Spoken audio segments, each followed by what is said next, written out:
Alright, what's going on? I got another video. 14 CFR and Publications. This is task J. Task J for CFI and the CFI ACS. I'm going to be completely honest, I don't really know exactly what they're wanting here. The PTS, which we'll talk about actually with this, says to have it's like a general understanding of what's in it and where to find it. So we'll kind of get into that. I'll just kind of start off by saying all of these can be found on ForeFlight if you have ForeFlight. If you don't, they can be found through the FAA. If you literally just look up any of these titles, the FAA is going to have a free PDF of it online. I believe that they'll be up to date. Maybe the FAR AIM, you would have to buy the most up to date, but all these other ones you should be able to find online. So let's get started. First thing we're going to talk about is 14 CFR. Well, what is 14 CFR? It is CFR stands for Code of Regulations, or Code of Federal Regulations. So this is the 14th section, I guess you will, of those codes. So it is dealt into different parts. So we have three that we're going to talk about. We have part 1, part 61, and part 91. So there's a lot of different parts here, but these are the three main ones that are that we're going to talk about today. So part 1 is going to be definitions and abbreviations. So just a general overview of kind of what we're talking about here, and whenever we're using kind of technical language, you can go to part 1 and understand exactly what they're trying to say. So like, for example, if they are mentioning the word operator, well, what does that mean? To find the exact definition for all the words, or all the technical words in the parts following after, you can find it in part 1. Next we have part 61. Part 61 deals with the certification of pilots.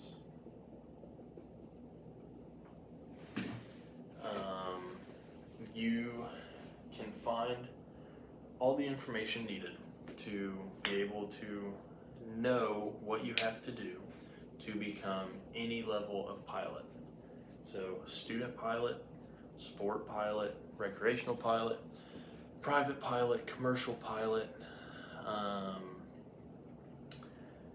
flight instructor, ground instructor, ATP, airline transport pilot, and even stuff for the instrument rating and all the other extra ratings that you can get, high performance, complex, so on and so forth.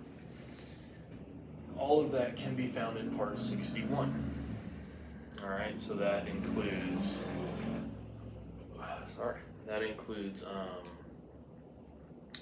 all of the general requirements. So how old do you have to be?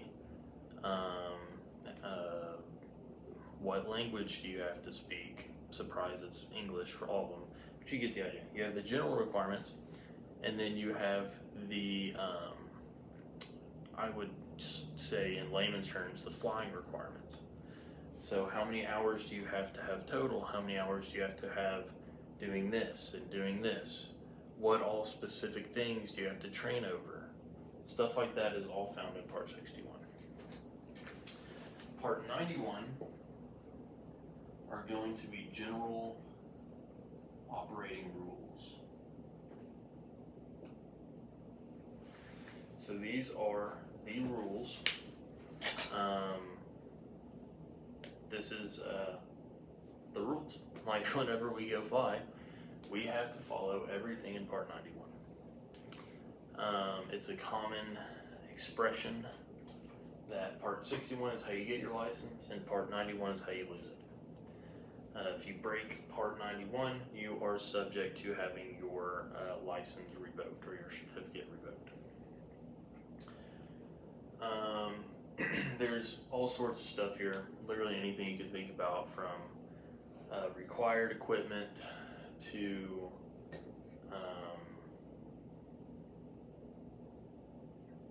I don't know, there's even like some maintenance stuff in there. Maintenance is mostly in Part 43, but like preventative maintenance, I'm going mine like you'd think I'd be able to think of stuff. Airspace requirements, system operation, some stuff. Yeah, we'll just leave it at that. And then we have, so that's all that we're talking about for the FARs. So this is the writing in stone, so to speak. So these are the firm rules. The only other thing that we're going to talk about today are regulatory.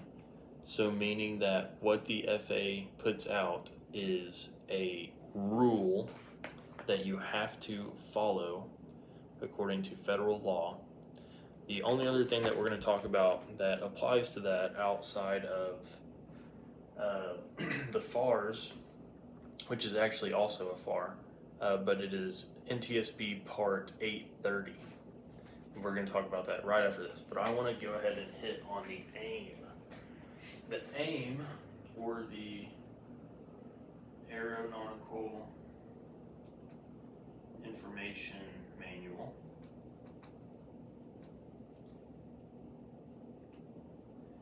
is a non-regulatory, so they're not rules per se, they're not laws, but is a non-regulatory compilation of how to operate in the national airspace system.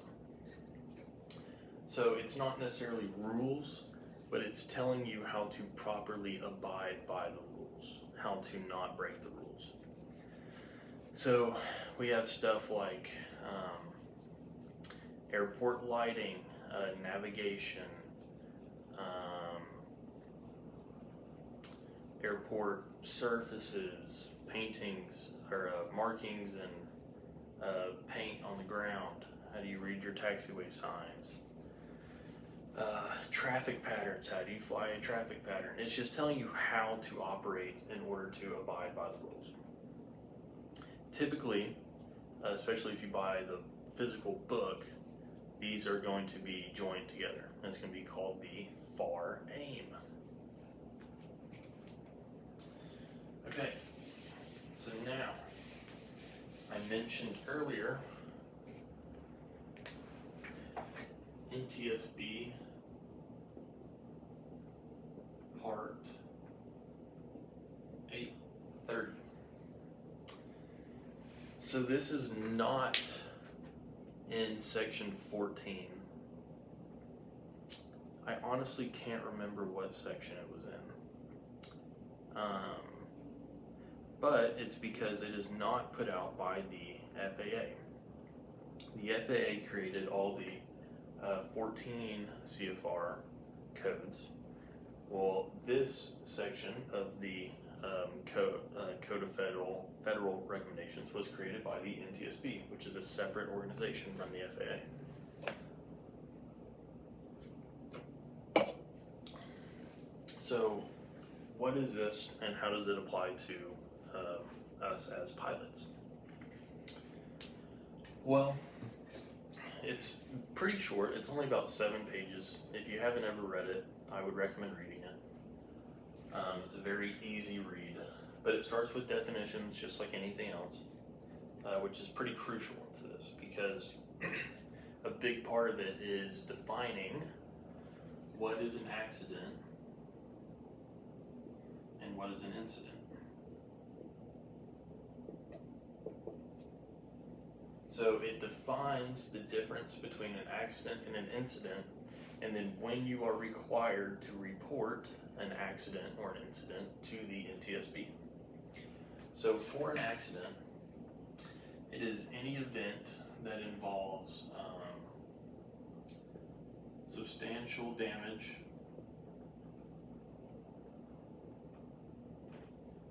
serious injury, or death. Okay, there's 3 things that could qualify an event as an accident. So we'll start with the easy one. Everyone knows what death is. If someone dies, you have to report it immediately. If there is serious injury, you have to report it immediately.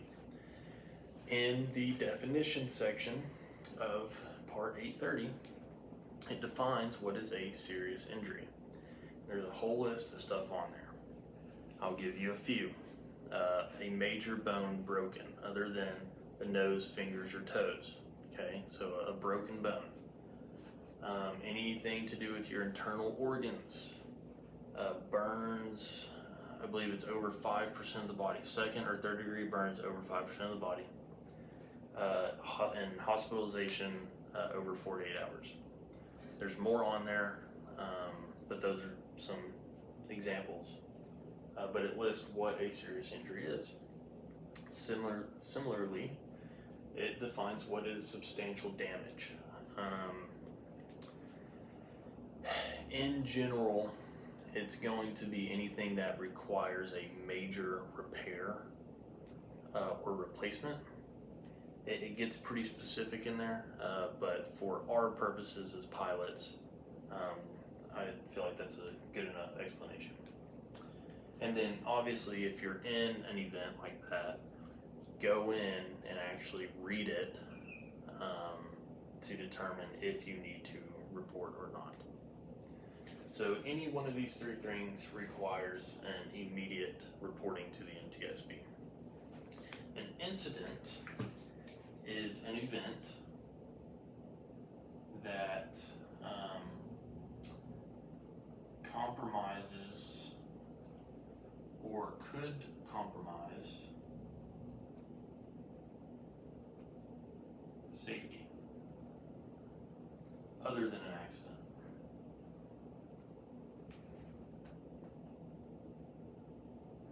Okay, so pretty broad.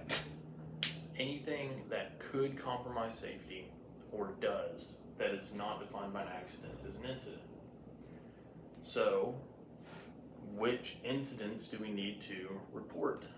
Well,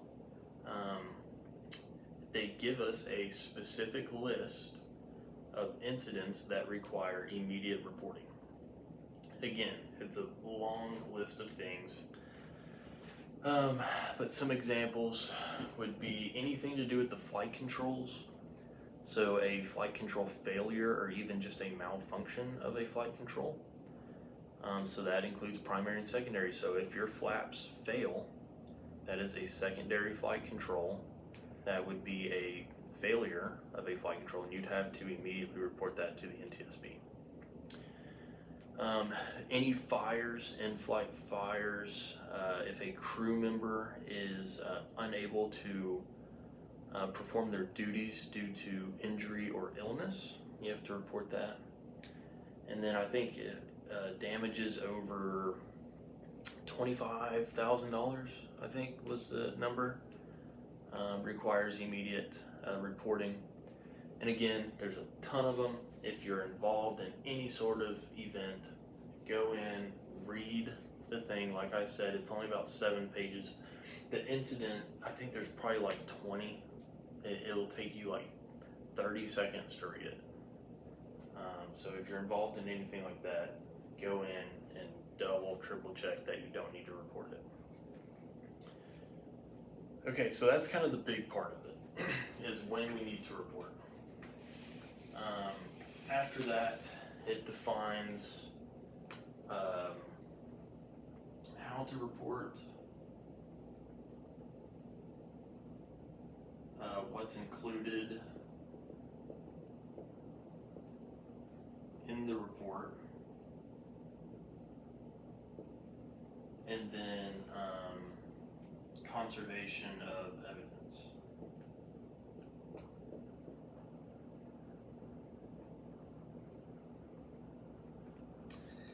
So I won't bore you with the report stuff.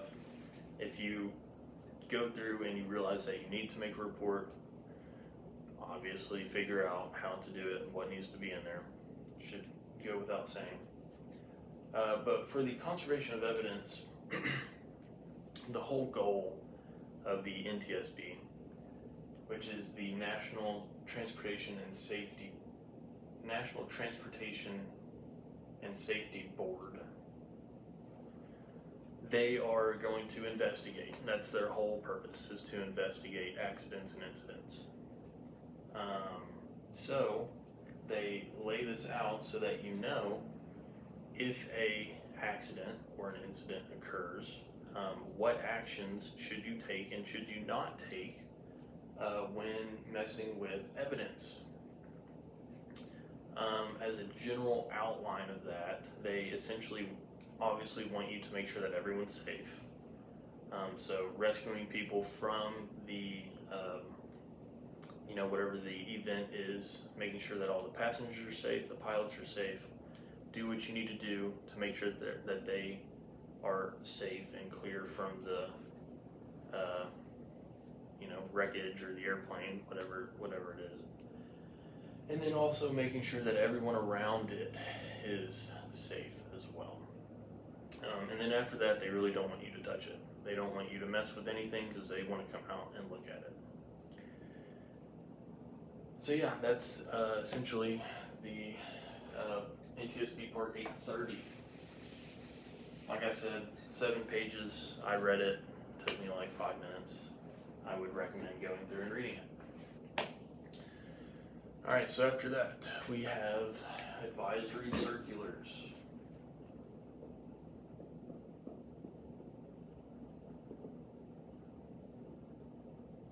Or otherwise known as ACs. So advisory circulars are, again, non-regulatory. They are not laws, okay? But they are, you do want to, follow whatever they say, because it is the FAA's guidelines for various topics. It could also just be a general notification of a change of a rule. So just notifying that something has changed and you need to go look at it. But again, they're non-regulatory, essentially just notifications or guidelines of various topics.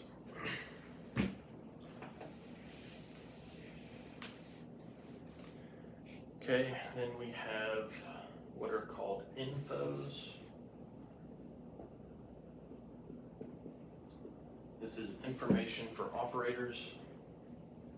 Again, non-regulatory.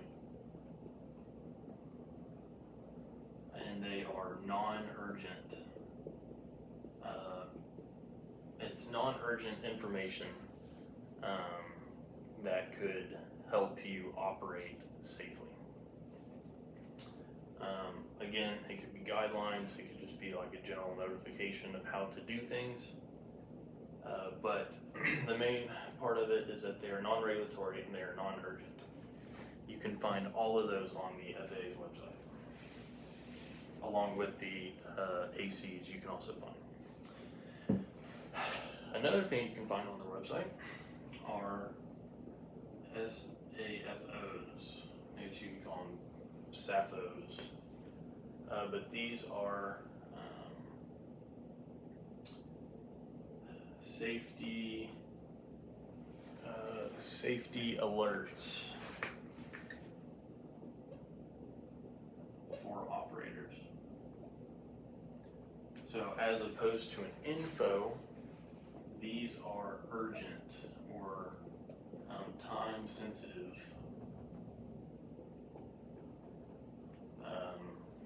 notifications to increase safety in operating. Again, they are non-regulatory. They're essentially just offering their 2 cents of advice on how to safely operate.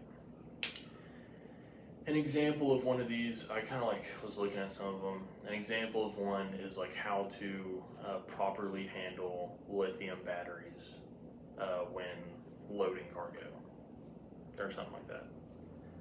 Things that, again, are not laws, but you should abide by them to remain safe.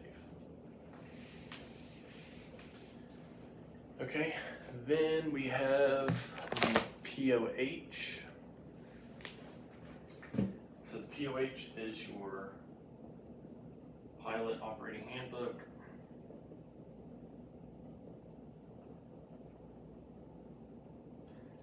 These are created by the manufacturer of your airplane, and they are make and model specific.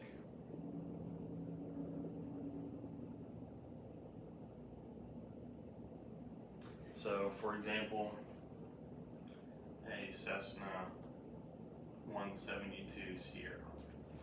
Okay, make and model specific. However, they are not tail number specific.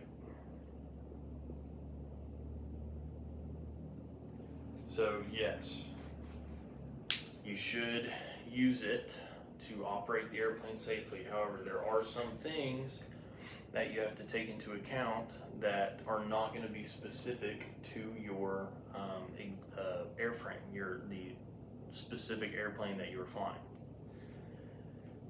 One thing that stands out that I got caught up on very early on, well, not very early on, I think it was actually during my instrument,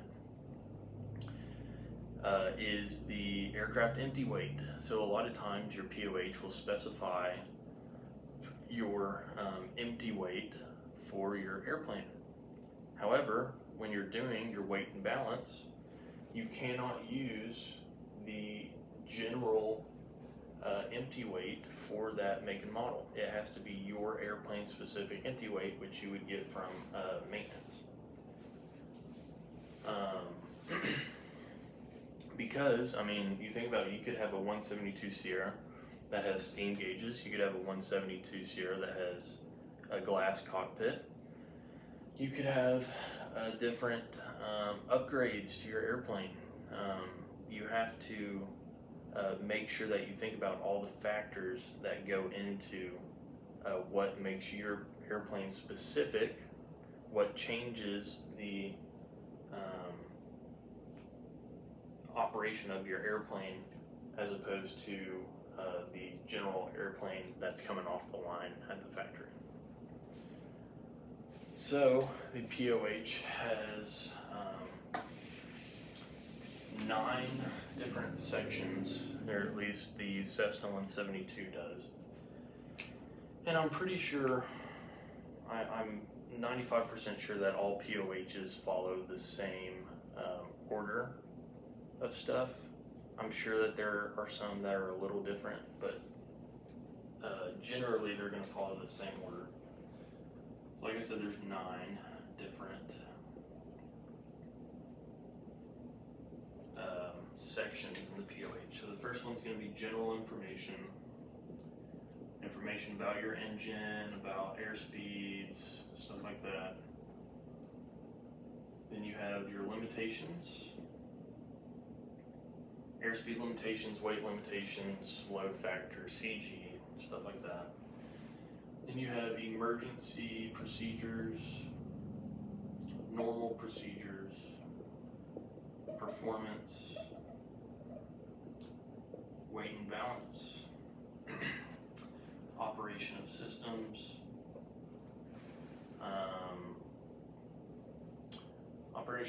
systems, maintenance, and aircraft handling,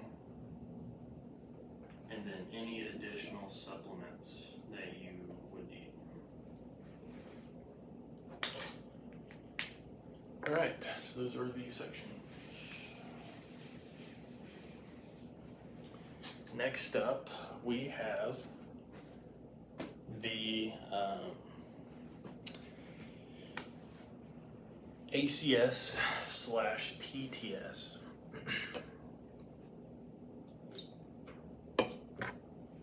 So the ACS stands for Airman Certification Standards.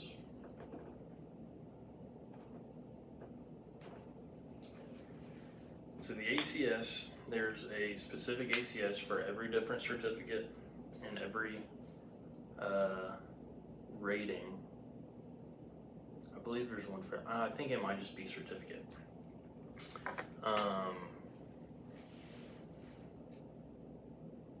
Yeah, I think it's just for certificates. But they essentially outline all the things that you have to know and the things that you have to do for a designated pilot examiner in order to obtain your certificate. So you have to take a practical test. On that practical test, the examiner will follow the ACS in determining if you pass or if you fail.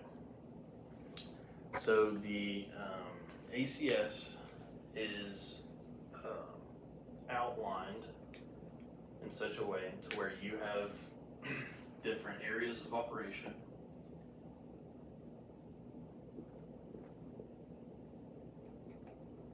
So you would have pre-flight, takeoff, landing,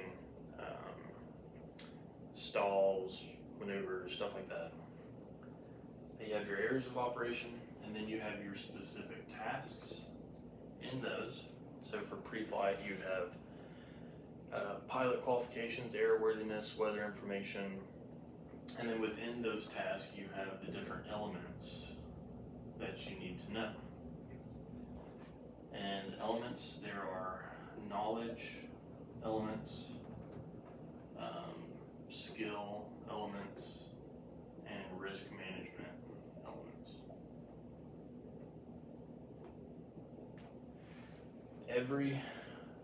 If you go and look at the ACS, there's going to be notes for each one of these categories. And it's going to tell you exactly what you have to know. So for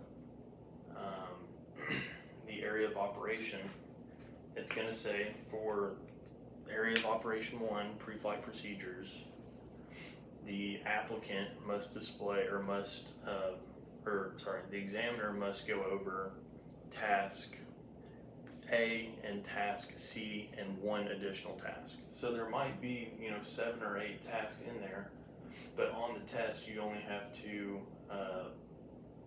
you only have to complete maybe 3 of them. Then for each task, there's going to be notes for each element. So, one task may not require you to go over every single element. It just depends. It's specific to every single one, which is why it's important to go in and read the notes. Then we have the PTS, which I'll just tell you is practical test standards. It is what used to be used instead of the ACS. It's since been retired and replaced by the ACS. But it's still useful for us because if you're going into a practical test, you can go in and review the PTS, which stands for Practical Test Standards. You can go into the retired PTS and just kind of see exactly what you need to do. It gives different details than the ACS does that might be helpful. So yeah, That's all I got, I think.